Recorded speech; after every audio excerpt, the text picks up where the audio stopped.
para aqueles que non coñecen a nosa escola, esta ven sendo a aula das alumnas do colexio.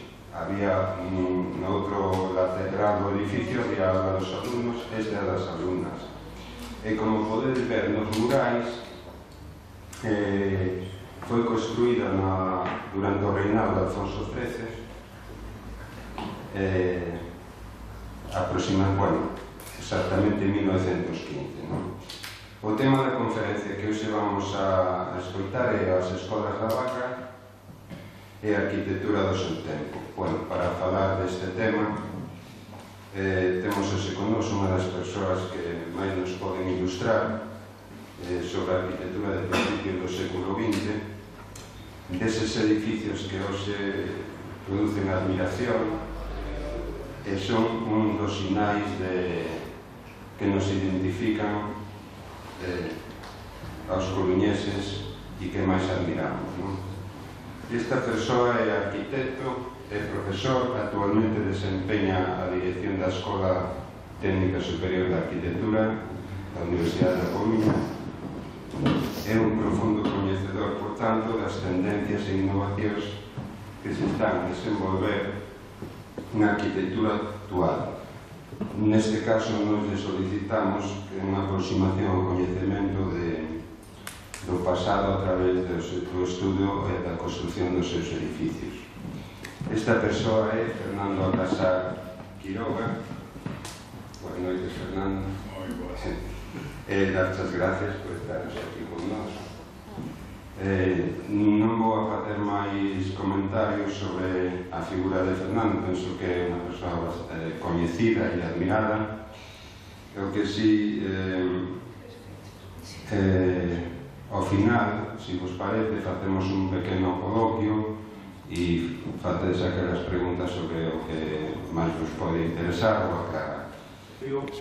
Le dedicamos un día de la arquitectura al edificio, hicimos una visita guiada y demás, porque realmente este es uno de los edificios más interesantes, más singulares y más difícilmente clasificables del patrimonio arquitectónico de la ciudad, y lo que voy a tratar de contaros es eso. ¿Por qué este edificio es tan singular? ¿Por qué es tan interesante? Y tiene el valor por sus propios méritos, por supuesto, pero también por ser escaso, lo cual es siempre un valor cuando hablamos de patrimonio artístico, arquitectónico. De aquella petición de colaboración resolvimos 3 charlas. La primera de Ana Domínguez, que nos habló la semana pasada de arquitectura y teorías pedagógicas en el tiempo en que fue construido el Colegio La Vaca. Yo que os voy a hablar del edificio, de algunas cuestiones del edificio, y la próxima semana David Cozás os explicará el contexto urbano, ¿no? Cómo era, qué ciudad era aquella cuando se construyó las escuelas La Vaca y qué posición, qué significación y qué relevancia en la construcción de la ciudad tenían estas escuelas. Vamos a, si os parece, bueno, voy a intentar que tenga algún interés lo que voy a decir. Lo que sí tiene para vosotros, lo que sí tiene mucho interés para mí es después, si hay un coloquio y preguntas, yo os lo agradecería mucho porque siempre es una ocasión de intercambio, bueno, para todos, y a mí desde luego me interesará mucho. Este señor de aquí es Leoncio Descansa Casadas. Es un personaje también interesante porque, bueno, en el año, ahí tenéis la fecha de nacimiento, la fecha 1903, que es la fecha en la que se titula como arquitecto en la Escuela de Madrid. En ese momento solo había 2 posibilidades, o en España, es decir, o Madrid o Barcelona, y la fecha de su fallecimiento en el año 57. Este colegio se proyecta, aunque se inaugura en el 15, y por eso celebramos este año su centenario, pues se proyecta en el año 13. O sea, 10 años después de haber acabado su carrera arquitectónica. Por lo tanto, esto se sitúa, las escuelas Lavaca se sitúa, digamos, en el tramo de las primeras obras. Leoncio Descansa no es un arquitecto con una obra muy prolija, no es una obra muy abundante. Él ocupó siempre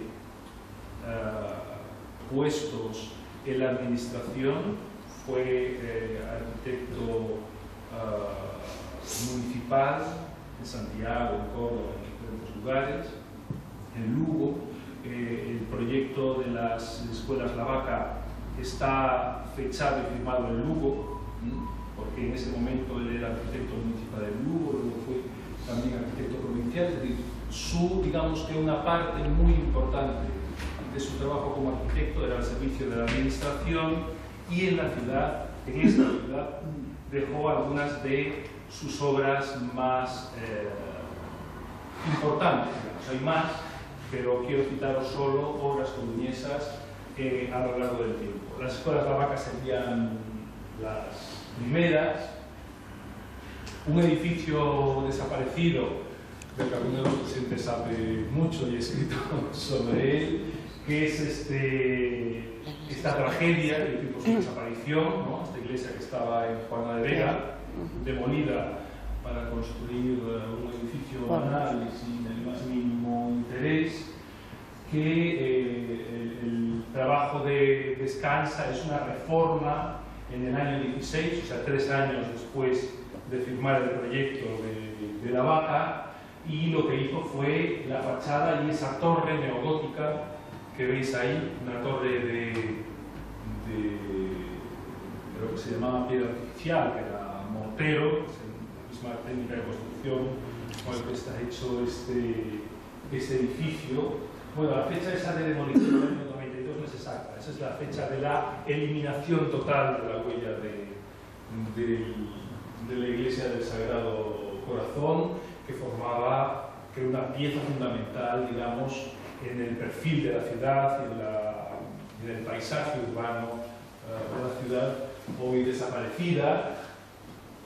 Otro edificio desaparecido que fue demolido para construir el Cine Avenida, también agonizante, en el Cantón, que es el famoso, digo famoso porque era un local de espectáculos importante en la memoria de La Coruña de aquellos años, de aquellos que se llamó los años 20, ¿verdad? Salón Doré, en el año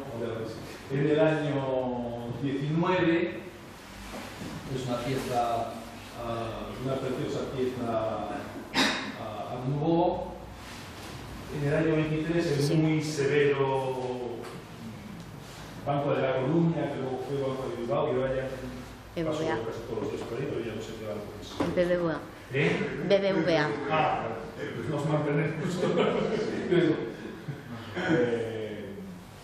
Este edificio, y luego esta pieza tan incómoda ahora, porque ya sabéis, es la única fachada que rompe digamos, la uniformidad de galerías en la Marina en el año 26. Llamamos el diente de oro. El diente de oro. El diente de oro. Efectivamente. Efectivamente.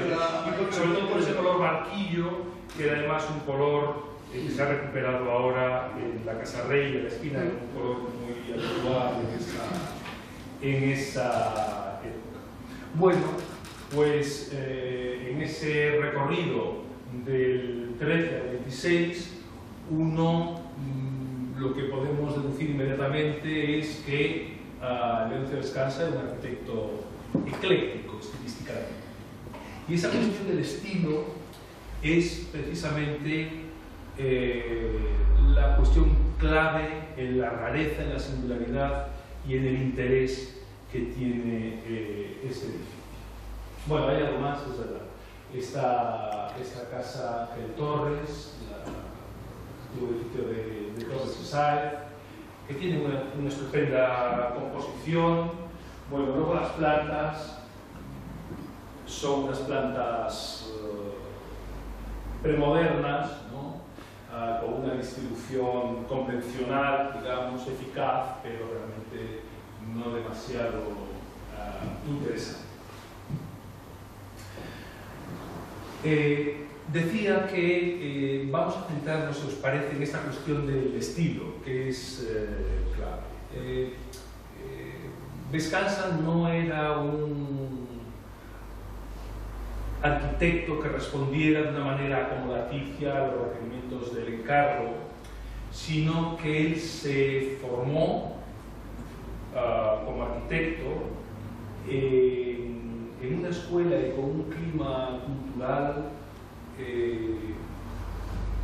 que entendía esto como un valor positivo, ¿no? Hoy siempre entendemos como un valor la defensa de determinadas ideas frente a lo convencional, ciertas ideas artísticas o creativas frente a lo convencional, pero en 1903 Vescanza estaba educado como arquitecto y vivía en un clima cultural donde la referencia histórica, formal, etcétera, era su responsabilidad y era una respuesta aceptable y coherente. Pero también Vescanza era un arquitecto culto. Eran arquitectos que estaban absolutamente atentos a eso que se llama el clima artístico y cultural internacional.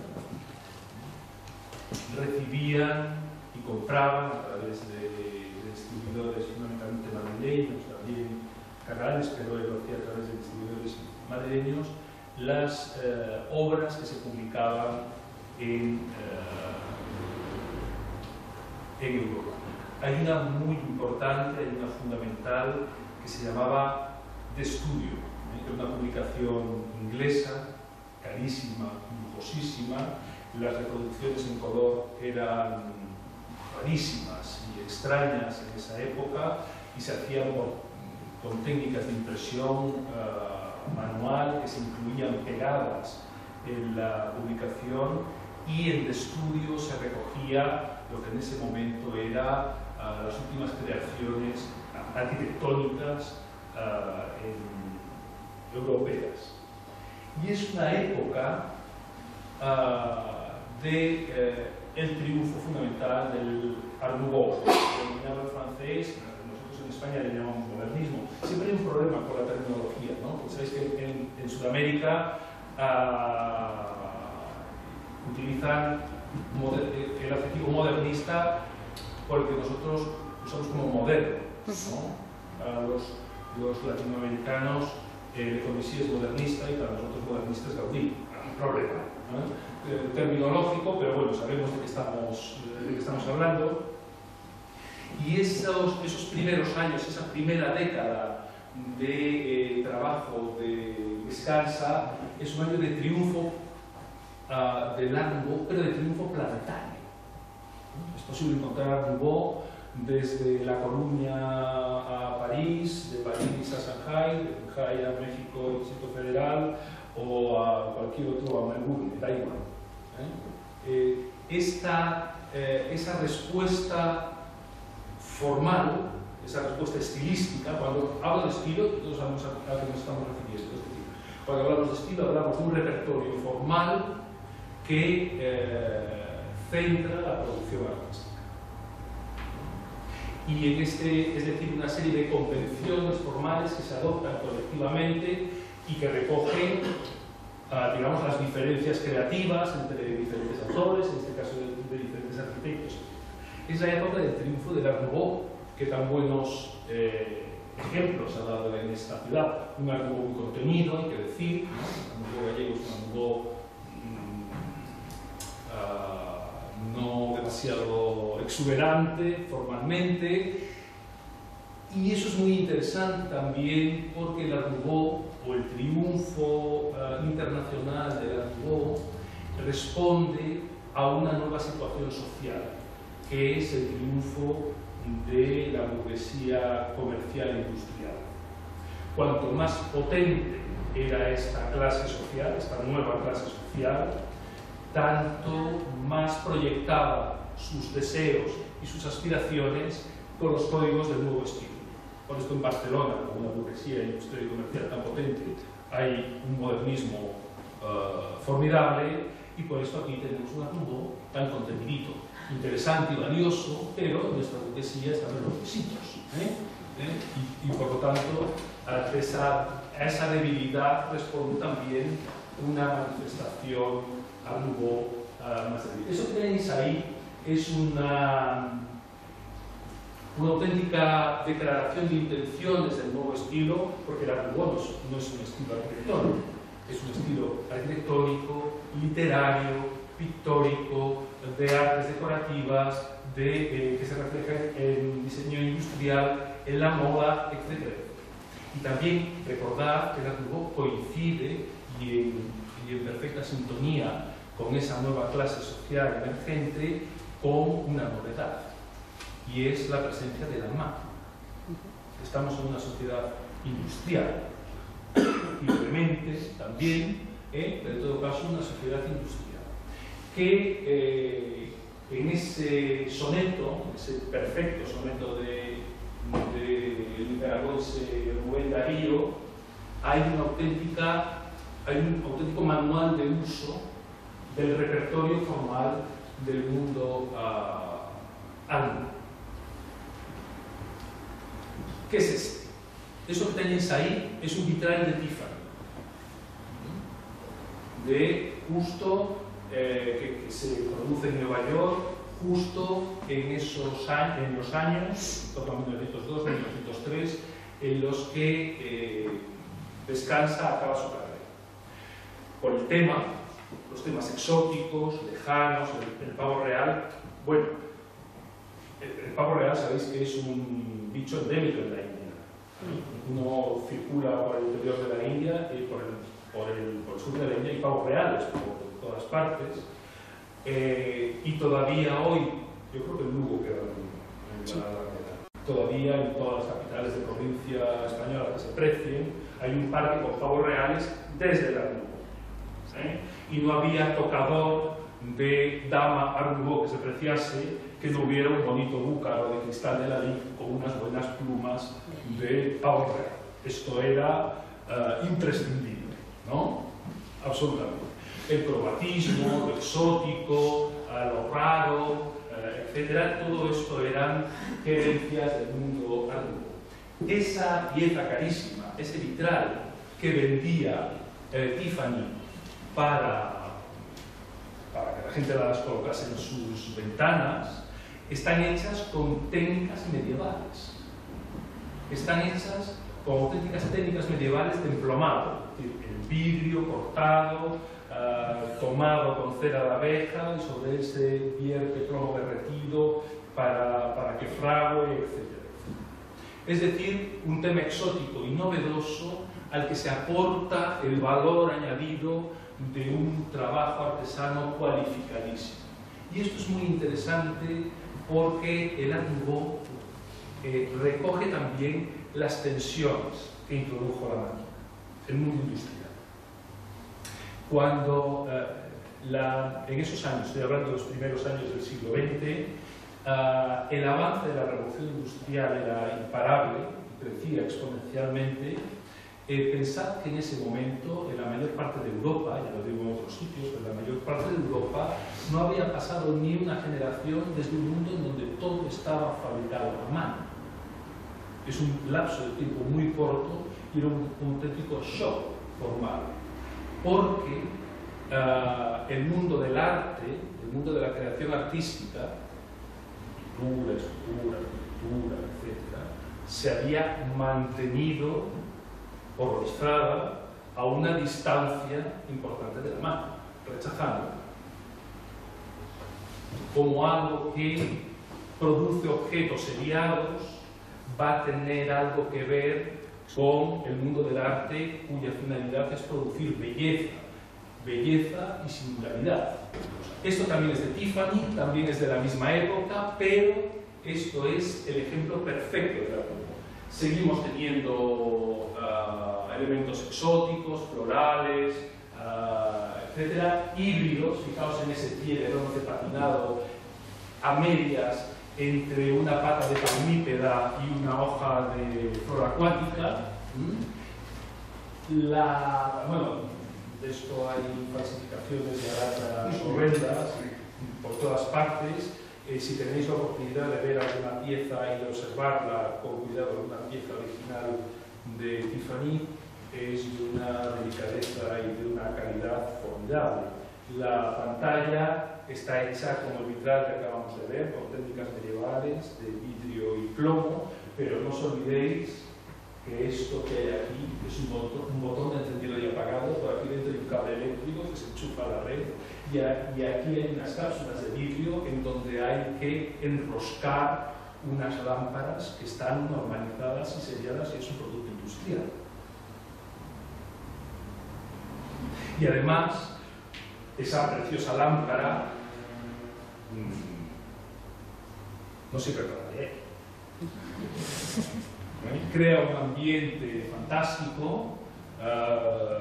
En la penumbra de una habitación uno enciende una de estas Tiffany's originales y aquello se convierte en un mundo exótico y de ensoñación, con sombras coloreadas, etcétera, pero uno acaba con una presbicia de caballos si lee un tomo de Proust, que es lo que corresponde, con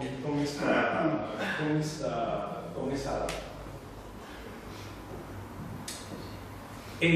Son muchos los autores muy importantes que trabajan y reflexionan sobre el problema del arte y de la técnica. Fijaos que lo vemos en esa lámpara de Tiffany y lo vemos en casi toda la producción de Roubaud, que repito, es el estilo dominante en este momento. Hay una continua pugna entre arte e industria. Pero realmente la batalla muere. El arte intenta afirmarse al margen de la industria y la industria reclama cada vez más la participación del arte en algo que todavía no tiene nombre y que nosotros llamamos diseño.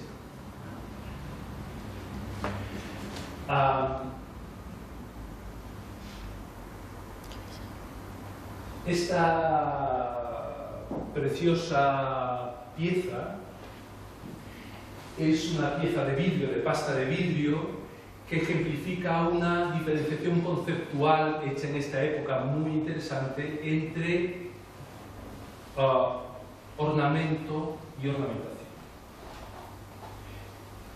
en la que se define la ornamentación como algo aplicado a la pieza, algo que enriquece a la pieza pero que se añade, y el ornamento que es orgánico, no que tenga que ver con las formas orgánicas, sino que forma parte sustancial de la pieza. Es decir, aquí, en ese vaso de pasta de vidrio, no podemos separar el elemento ornamental. No podemos, si pudiéramos conceptualizar, en muchas piezas se puede hacer, ¿no?, lo que es el volumen del vaso, lo que contiene el líquido, etcétera, etcétera, de lo que se añade ornamentalmente, aquí obviamente estamos hablando de un auténtico ornamento art nouveau, en ese sentido conceptual.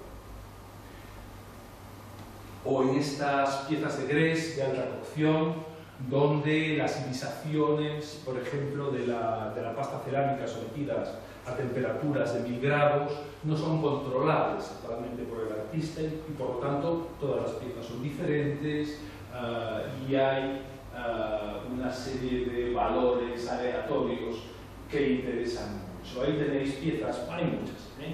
Esto es una relojería diseñada por Hoffman, por ejemplo. En el momento, bueno, está prohibidísimo ahora. Esto es Carey de verdad, una razón de esta tortuga en peligro de extinción. Fijaos también la forma de las piezas de plata, pero la utilización de un material muy exótico, en donde no es posible obtener dos iguales. En esta pugna, voy a intentar ir muy rápido y no ponerme pesado, en esta pugna entre la libertad creadora y la máquina, hay un momento decisivo que es lo que en Inglaterra se llama el movimiento Arts and Crafts. El Arts and Crafts es un movimiento inglés del último tercio del siglo XIX, organizado en torno a la reflexión teórica de un intelectual que es John Ruskin y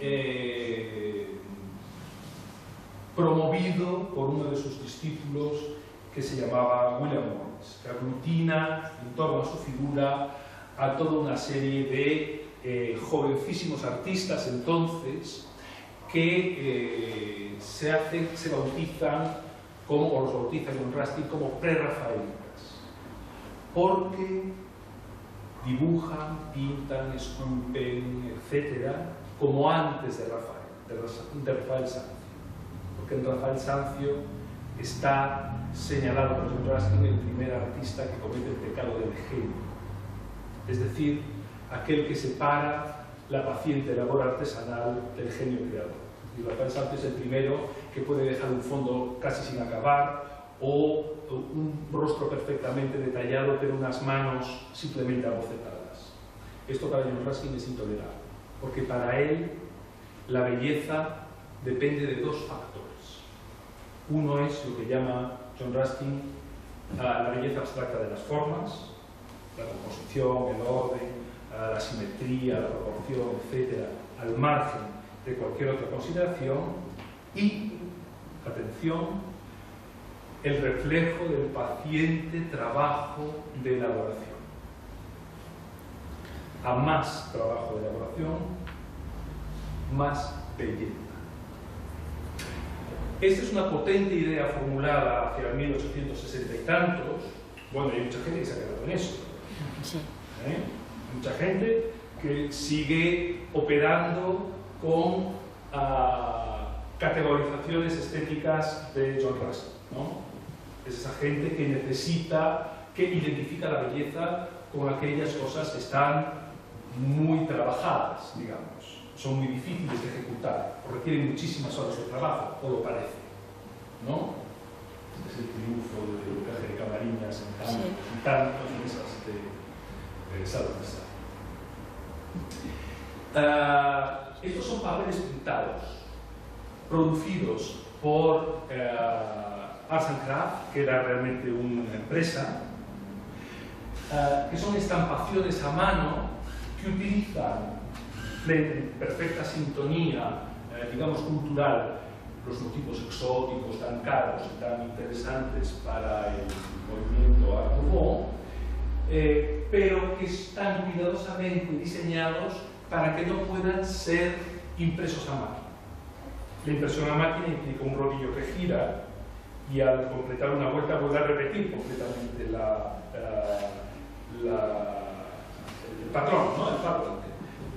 Aquí, fijaos que las piezas están entrelazadas de tal manera para que esto no sea posible y solo se puedan imprimir por plancha, es decir, hay que imprimirlas a mano.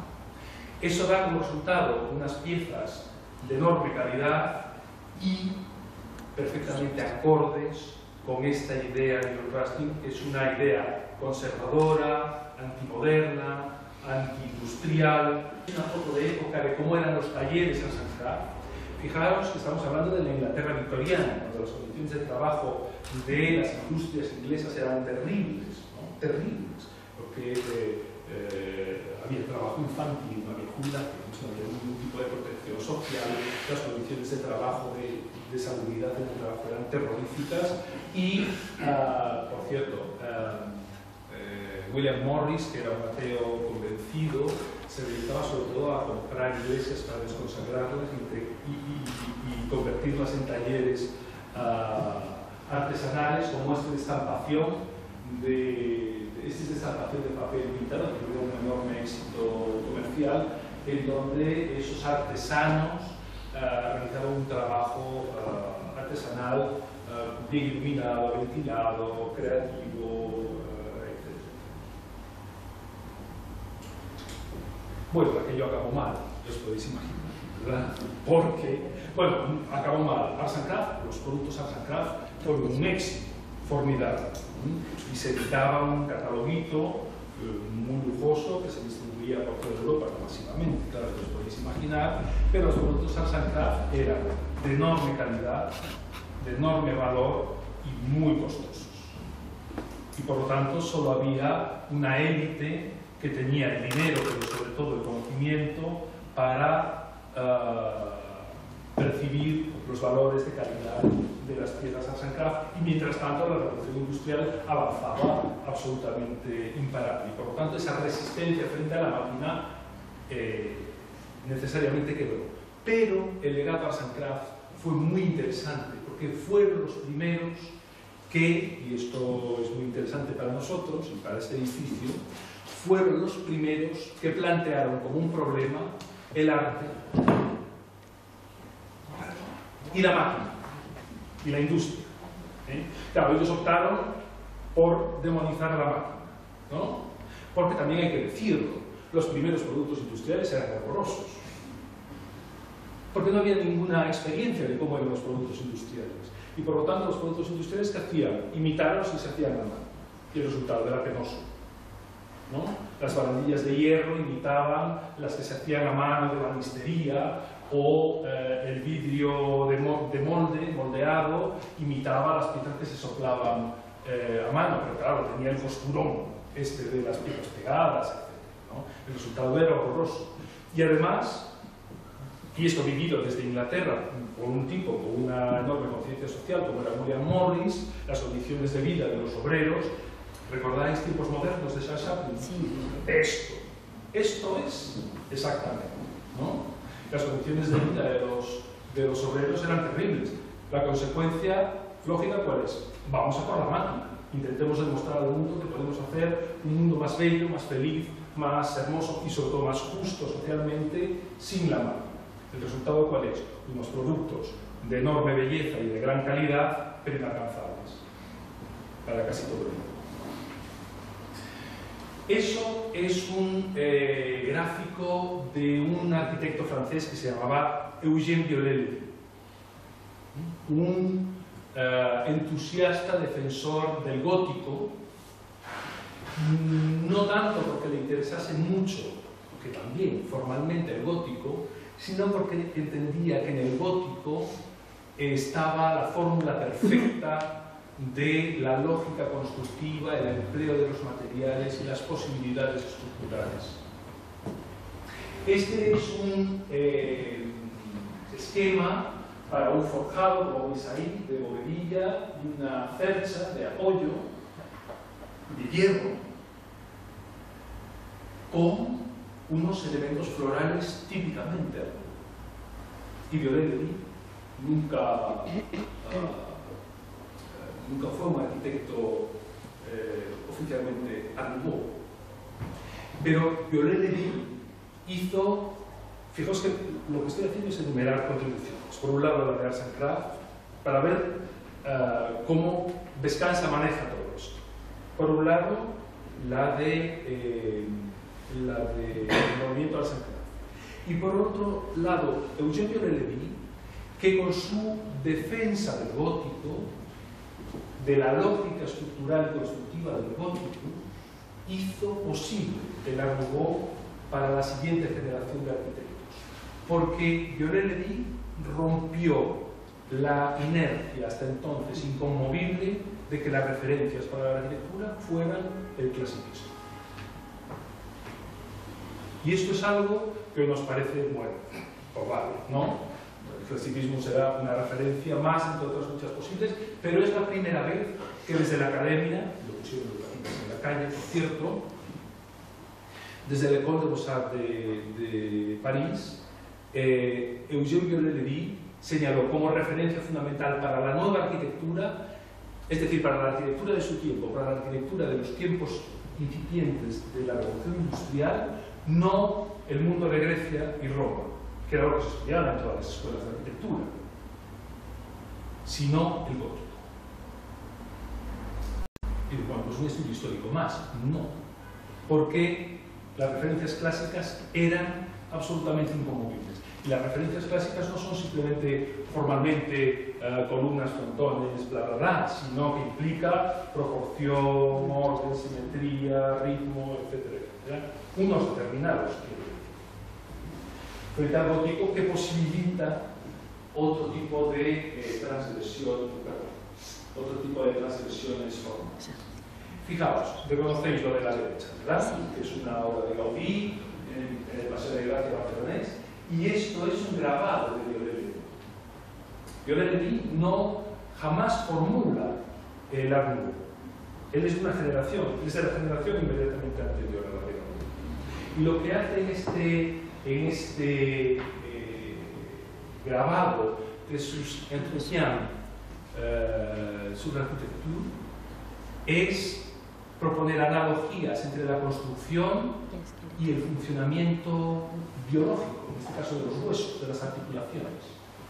Cómo podemos aprender a generar una articulación a través de la observación del movimiento de unos huesos. Por favor. Y esto es lo que hace Gaudí. Y Gaudí tiene en su mesa de trabajo los textos de Gaudí. Esto no se mueve, esto es una pieza pétrea, pero genera la ilusión del movimiento, ¿verdad?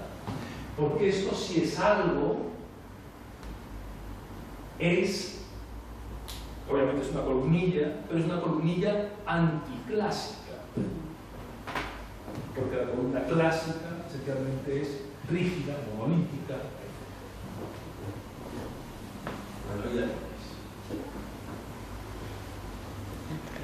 Incluso cosas tan poco sospechosas de estar contaminadas de Art Nouveau, como la Torre Eiffel, es una obra ingenieril, y parece que no hay espacio en la Torre Eiffel para estas veleidades formales.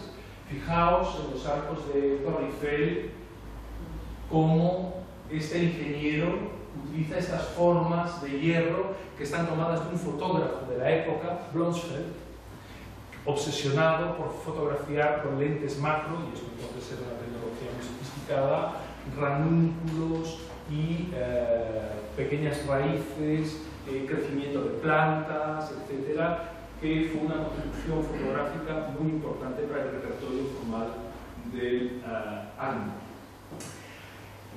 En el momento en el que el Art Nouveau triunfa, hay como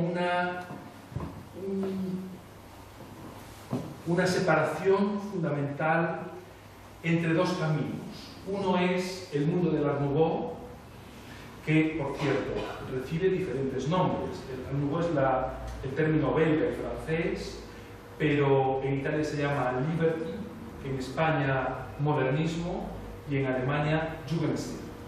Y con esto uno entiende perfectamente el espíritu, ¿no? Era algo joven, nuevo, rompedor, y que ponía muy de los nervios a los bienpensantes de la época. Una obra Art Nouveau, como un sombrero Art Nouveau o un mueble Art Nouveau, eran unas cosas arriesgadas, incómodas. Antisistema, exacto.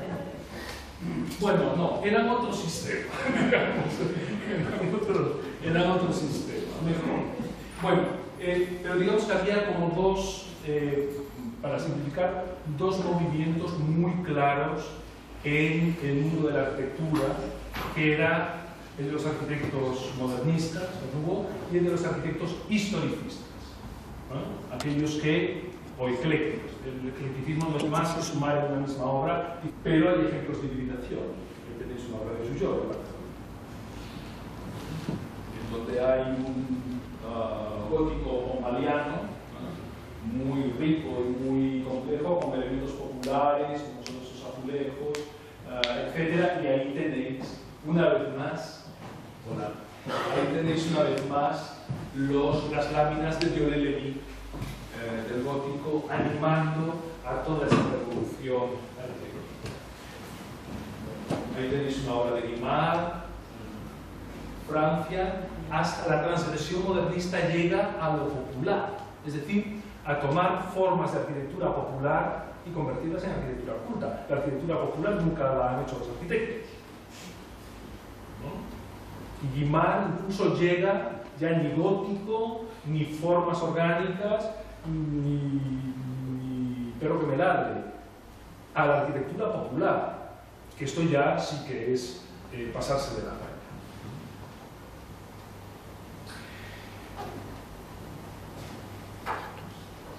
Esta situación que he intentado dibujar rápidamente en esos primeros años del siglo XX de la cultura arquitectónica europea tiene un episodio especialmente interesante, sobre todo porque responde exactamente a la reflexión de Descanso. Es una rareza, es una pequeña rareza, y se trata de la Mathilde Hoche de Darmstadt. En ese momento, los Länder alemanes todavía siguen, la mayor parte de los Länder alemanes siguen capitaneados, es decir, dirigidos por cabezas aristocráticas. Y en este caso, bueno, sabéis que la reina Victoria, en su largo reinado, tuvo o impulsó una política exterior que pasaba por colocar a todos y cada uno de sus descendientes en diferentes camas de los palacios europeos. Casar a las niñas y a los niños con, es eso que se llama, los aficionados al Gotha o a las revistas del corazón, los reales primos, ¿no? Todos están relacionados con todos, incluso en las casas reales que perviven hoy tienen relaciones de parentesco, los daneses con los griegos con los españoles, este tipo de cosas, gracias a la reina Victoria. Bueno, pues el Gran Duque de Sajonia se había educado en Inglaterra. En este caso era sobrino de la reina Victoria, y cuando vuelve, cuando alcanza su mayoría de edad y se hace cargo de, digamos, regir los destinos de Sajonia, es un joven educado en Oxford y por lo tanto su catedrático de estética era John Russell. Y ha vivido en Londres el éxito y el ascenso del movimiento Arts and Crafts, que es lo más moderno, lo más transgresor, etc. Y cuando llega a Sajonia piensa en clave aristocrática, claro, no puede hacerlo de otra manera, que es voy a impulsar la industria en Sajonia y lo voy a hacer creando una colonia de artistas y becándolos, dándoles dinero para que creen libremente. Voy a llamar a los más jóvenes, a los más prometedores, a los más inquietos, los voy a reunir cerca de Darmstadt, en lo que se llama la Mathilde Hoche, en honor a su mamá, que se llama Matilde, y van a vivir ahí y van a crear libremente. ¿Qué obras? Pues sus propias casas, básicamente. El fichaje principal, esto funcionaba con cierta lógica de equipo de fútbol, el fichaje principal era Josef Maria Olbrich, que era un arquitecto austríaco importante, y también había un jovencísimo, no era arquitecto, pero era arquitecto, que era Peter Behrens. Bueno, esta es la medalla conmemorativa de la fundación de la Mathilde Hoche, de la colonia artística. Estas son las viviendas que construyó Darcy y son una respuesta incómoda y extraña que explora cuál debería ser el estilo de la modernidad. o de la modernidad en esos primeros años del siglo XX. Bueno, ahí tenéis el plano de la Matilde Hockey con los edificios construidos, y ahí tenéis estas obras de inspiración popular, que exploran nuevas formas. Esta es la de Peter Behrens, que es la más canónicamente Jugendstil, digamos, y con estos interiores, con una mezcla de mundo palaciego Disney, realmente complicado, Solo tenemos fotos en blanco y negro, pero esto estaba arrebatadito de color, de color, de brillos, de texturas, etc. No os perdáis los pasamanos de la pieza.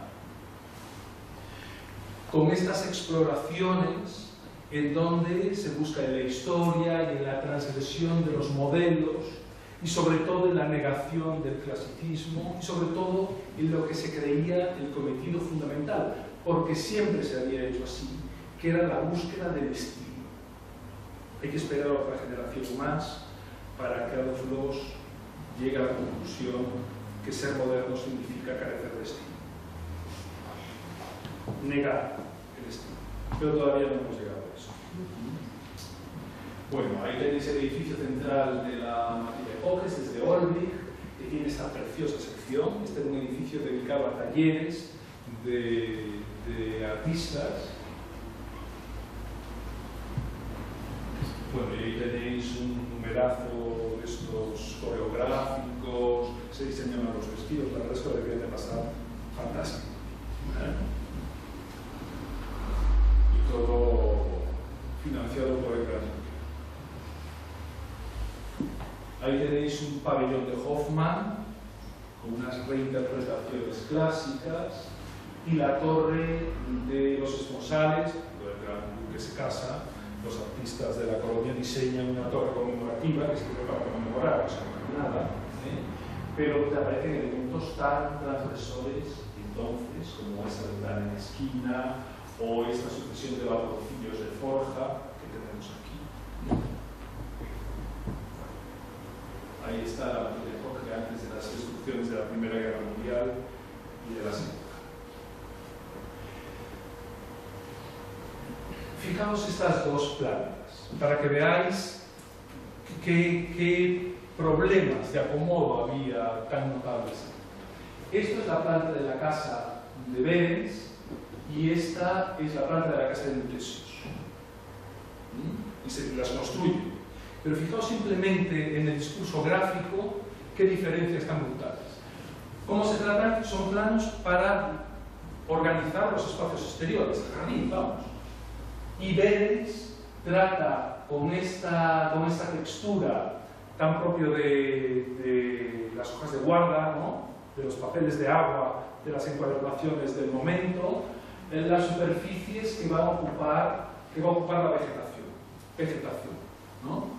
Vegetación incontrolada, con una textura, y Mutesius organiza las especies, el huerto, con un ancho que permite cultivarlos, que permite podarlos, regarlos, etc. Racionalidad moderna, búsqueda desesperada de la expresividad de su nombre. Otro ejemplo muy claro de esta tensión, todavía quedan muchas en París, son las bocas de metro de Guimard. Unas bocas de metro hechas en bronce, con moldes. Hay muchas bocas de metro en París y por lo tanto es un producto industrial, ¿verdad? Incluso está diseñado cada una de esas piezas para repetir exactamente el vertido de bronce en el molde. En Lisboa hay una estatua. Bueno, se hicieron en toda Europa. Sí. En los años, a partir de los años 60, cuando se desmontaron muchas de estas bocas de metro, la Municipalidad de París las ha regalado por el mundo adelante, y nos hemos encontrado una recientemente en México, en medio de Ciudad de México, y hay muchos, ¿no? Son unas piezas preciosas, pero fijaos que repiten incluso en la tipografía, es una fotografía muy típica de la época. Estas lamparitas rojas tan exóticas y tan perversas, la verdad, esto haría las delicias de Ridley Scott para alguien, ¿verdad? Seguro, claro. Bueno, yo creo que son una de las que perviven con los nuevos diseños vecinos. O está el Castel Berenger, que es un edificio de viviendas en París, de Limar. Fijaos cómo se tratan todos los elementos tradicionales, y acordaos de eso cuando ahora nos refiramos para rematar al edificio, todos los elementos tradicionales de la arquitectura residencial, el portal, la verja, la ventana, la ventanita del sensótano, etcétera, tratadas con esa simetría exquisita, ¿no? Esta pieza es diferente de esta, este hueco es diferente de este otro. Estas piezas son unos elementos industriales porque son platabandas producidas industrialmente y cuidadosamente moldeadas con calor por un artesano que, según el diseño de Limar, hace este precioso elemento de cierre.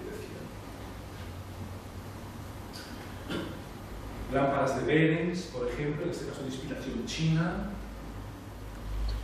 una pitillera de oro y piedras de Hoffmann,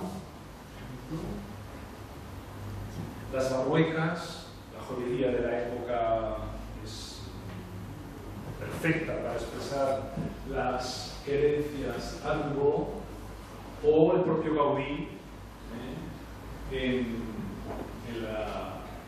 la Pedrera, por favor, recordad que el suelo de los balcones de la Pedrera es de vidrio industrial, es un elemento que hoy nos parece muy normal, pero era un elemento absolutamente tecnológico. ¿Qué non son ese vidrio que non se roba al pisar? ¿De 5 centímetros, 4 centímetros? Sí, es un vidrio grueso, es una taza de vidrio, pero fundamentalmente Gaudí lo utiliza para conseguir un efecto luminoso en la fachada que sería absolutamente diferente porque le da una profundidad muy notable a esos espacios, ¿no? O fijaos qué falsos techos, eso es Gaudí, con escayola.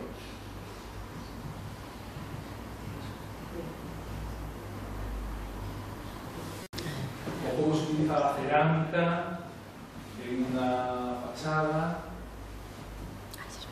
o estas formas tan interesantísimas del Parque Güell que tanto han servido para la arquitectura de Pilares. En este punto justo, estamos a un tris de pisar el terreno de otro importantísimo movimiento artístico que para la arquitectura de ese momento fue fundamental, que es el expresionismo. Y en este caso, centro europeo. Bueno, en este caso nórdico, con el grito de Munch, de 1893. Ahí tenéis a Oskar Kokoschka y las arquitecturas de Bruno Taut con toda la lógica atormentada, quebrada, retorcida, antihumana del expresionismo triunfante en Centro Europa. Y que va a tener, como en esta Glass Architecture de Bruno Taut, una enorme repercusión en toda Europa. Este edificio, el pabellón de vidrio de la exposición de la Reichswerbung del 14 en Colonia, os recuerdo que es el año en que se está construyendo las escuelas barrocas. Como el desaparecido Schauspielhaus de Berlín, que puede expresarse, el expresionismo acepta de muy buen grado el mundo de la industria porque pone a su disposición dos materiales fundamentalmente interesantes para ellos por sus posibilidades. El vidrio es uno de ellos. No les interesa nada la transparencia del vidrio, lo que les interesa fundamentalmente es filtrar la luz a través del color, y el hormigón. Es un material novedosísimo y que permite estas formas que son impensables en cualquier otro material. el hormigón. Fijaos que del vidrio y del hormigón no se hace la utilización que después va a hacer la modernidad, ¿no? El vidrio como piel transparente que permite la desaparición de la barrera física entre el interior y el exterior, y el hormigón que, sobre todo el hormigón armado, que permite que con secciones muy eficaces poder cubrir grandes luces. A ellos les interesa el vidrio para transformar la luz en una luz coloreada, y les interesa el hormigón porque es muy plástico y porque se puede modelar con moldes y de manera sistemática en formas complejísimas que con otros materiales es imposible. Y todo eso con un afán expresivo, de ahí el nombre del movimiento. Esta obra, que me estoy extendiendo mucho, pero acabo. Esta obra que se extiende, que se realiza mucho más tarde de las escuelas de la Vaca, 5 o 8 años después de las escuelas de la Vaca, es la sede administrativa de la fábrica Hodge en Francia. Y la hace Peter Behrens en esos años. Recordad que Peter Behrens es uno de los jóvenes artistas de la Matilde Hoche que hace obras de estilo.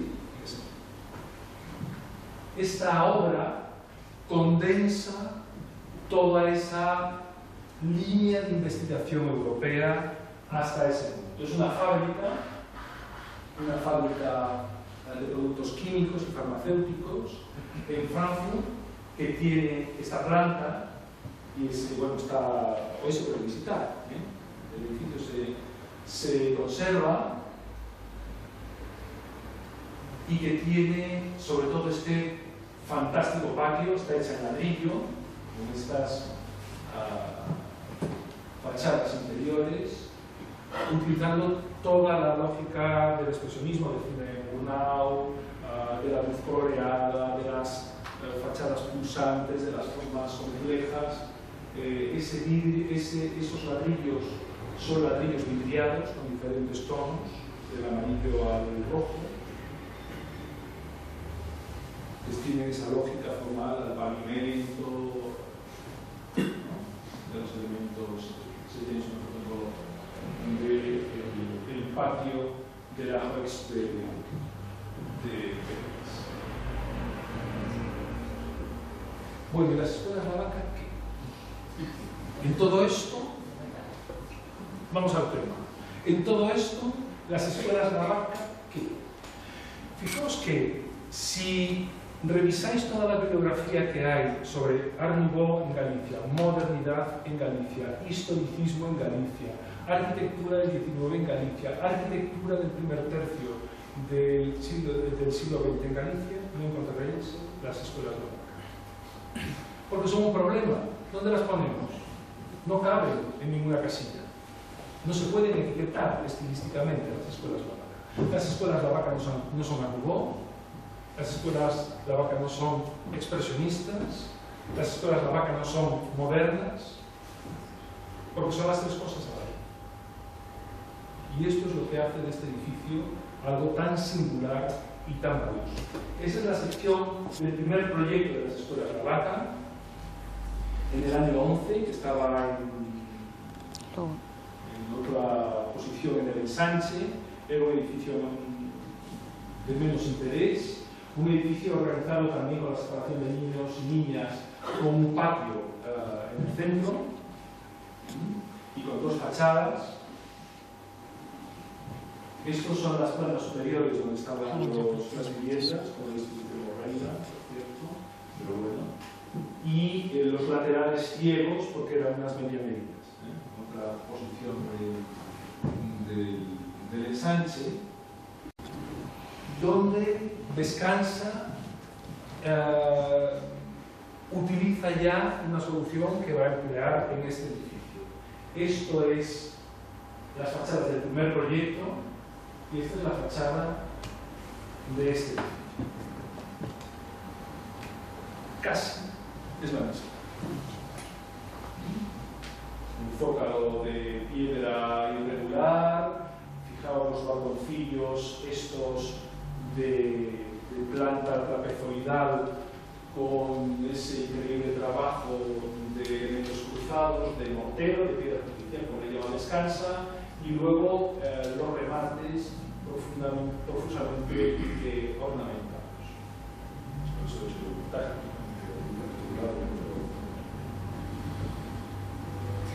en la memoria del proyecto de este edificio, que está fechado en el año 13, es muy interesante. Es una memoria manuscrita. Esto es divertido, pero las máquinas de escribir eran una tecnología muy sofisticada en el momento. Vescansa lo escribe a mano. No hay ni una sola referencia a las decisiones formales de la escuela. Ni una sola. Y es muy simpático el texto. Y Vescansa más o menos dice lo siguiente. Hay una serie de normativa española sobre los colegios, etcétera, los colegios públicos, lógicamente. Bueno, como es un colegio financiado por el matrimonio de la vaca, pues nos pasamos la normativa, ¿no? Como no lo financia el Estado, la normativa nos la vamos a saltar. Estamos exentos de cumplir esta normativa. Pero, sin embargo, yo conozco y he estudiado la normativa inglesa y austríaca, que hace referencia a algunas otras también, pero sobre todo inglesa y austríaca, y lo que hace es proponer decisiones del número de niños por aula, la superficie del aula con respecto a la ocupación, bueno, toda una serie de decisiones comparando con los estándares, con las normativas austríacas e inglesas, que le parecen mejor que las españolas. Y él satisface, digamos, se guía por esas referencias. Hay un nombre, el único nombre propio, por supuesto no nombra ningún otro arquitecto, ni hay ni una sola línea dedicada a las importantísimas decisiones formales, es decir, al estilo del edificio, ni a la torre, ni a cómo compone la fachada, esto no hay ni una sola palabra. Solo se cita un nombre en esa memoria que le llama Lewin Leeds. Me costó mucho enterarme, porque al final ya era una cuestión de amor propio, ¿no? ¿Quién era este Lewin Leeds? Lo escribió mal, era Lewis Leeds. Pero bueno. Y este señor era un higienista norteamericano que escribió, y el libro está en la biblioteca de la Escuela de Madrid, por lo tanto lo conocía Vescansa, escribió y se publicó en el año 1871 una serie de conferencias sobre el Tratado de Ventilación. Un tratado de ventilación que se publicó en el Franklin Institute, o se editaron en el Franklin Institute, perdón, entre 1866 y 1868. Y el prefacio de ese libro es ese que veis ahí. El propio aliento del hombre, la propia respiración del hombre es su más grande enemigo. Una de las preocupaciones fundamentales que Vescansa eran las ventilaciones cruzadas, utilizar esa crujía que veis ahí, ese muro interior, para separar los aseos, vestuarios, etcétera, del espacio de las aulas, que entonces no era nada frecuente y que permitía una correctísima ventilación. Bueno, ahí tenéis las escuelas La Vaca antes de que Joaquín Fernández de Madrid hiciera ese estupendo proyecto.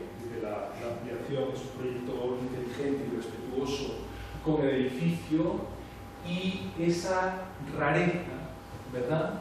Ese pavo real ahí en medio en la periferia de la ciudad, entonces era la periferia de la ciudad, que es un edificio, como veis ahí, que estilísticamente no sabemos qué es, porque reconocemos en él elementos expresionistas, sobre todo por una cuestión técnica y material, ¿no? Realizarlo todas esas complejas ornamentaciones en lo que Vescansa llama piedra artificial, es mortero de cemento, que permite mediante moldes de yeso poder repetir las complejísimas decoraciones y utilizar un elemento notabilísimo que es esa torre calada. Yo he tenido la oportunidad de subir a la torre y que es una experiencia bien interesante, situada sobre el cuerpo adelantado de la pieza prismática de las aulas y de las viviendas superiores, en donde nada nos dice que aquí hay viviendas y aquí hay aulas, ¿verdad? Por lo tanto, estamos lejos de la modernidad. Y donde en esa torre no hay escaleras, que es algo raro, ¿verdad? El cuerpo de escaleras está detrás y además ha de sobresalir para poder acceder a la cubierta plana del edificio, etc. Es decir, es una torre expresiva, es una torre funcional. Ahí tenéis los alzados, no muy bien dibujados. Tengo que decir, y es notabilísimo, en los planos, en los alzados, en las secciones del proyecto, que no tiene demasiados planos, están reflejados hasta el diseño, trabajos de forja, del jardincito de cierre, que era una de las determinaciones también de salubridad fundamentales para el colegio. Fijaos que descansa, lo que no controla no lo dibuja. Por esto, en los alzados no hay carpinterías, porque ya no se ve. Solo dibuja lo que necesita controlar. ¿Por qué? Porque hay que fabricar los moldes para ejecutar todos y cada uno de los elementos de la fachada. Y por lo tanto, fijaos ahora, y reconsiderando lo que hemos visto antes, bueno, ahí tenéis el alzado de la Holz y de la vaca. Fijaos cómo reconocemos en la vaca ahora las teorías de John Ruskin, de la belleza abstracta de las formas y del trabajo implícito en su elaboración, del mundo de la artesanía y del mundo de la producción industrial, de los valores transgresores y anticlásicos del Art Nouveau y de Viollet y sobre todo de los valores formales expresivos del expresionismo centroeuropeo. Y las escuelas Lavaca es una perfecta síntesis de todos. Descansa era un arquitecto absolutamente informado de todos esos procesos y no, y esto es lo más interesante, no simplemente visualmente. Es decir, Leoncio Descansa no reproduce modelos publicados en el estudio. Es decir, Leoncio Descansa comprende el fondo teórico de todos esos movimientos que son vertebrales en el discurso teórico de la arquitectura y del arte europeo de principios de siglo. Y lo aplica a este edificio absolutamente inclasificable. De ahí su rareza, de ahí su interés y de ahí su enorme valor. Sabemos que no como la Iglesia es otra cosa. La Iglesia es un neogótico de menos interés, ¿verdad?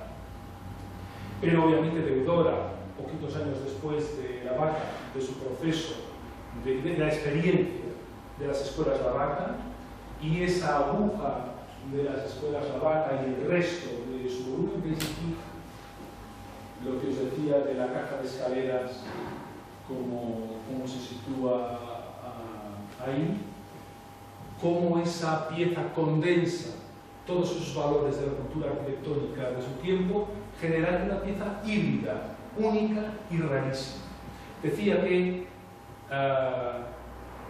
en muchos momentos las escuelas Lavaca han estado amenazadas, sin duda, de derribo. Solo hay que ver a nuestro alrededor, esas medianeras amenazantes. Bueno, hemos tenido la suerte de que llegaran hasta aquí. Y ahora la tarea es, nadie va a tener el valor ya de tirarlas, ¿verdad? Pero ahora tenemos el cometido de preservarlas, de restaurarlas, de que estén en perfectas condiciones. Eso requiere dinero e inteligencia para que muchas más generaciones de comunistas puedan seguir disfrutando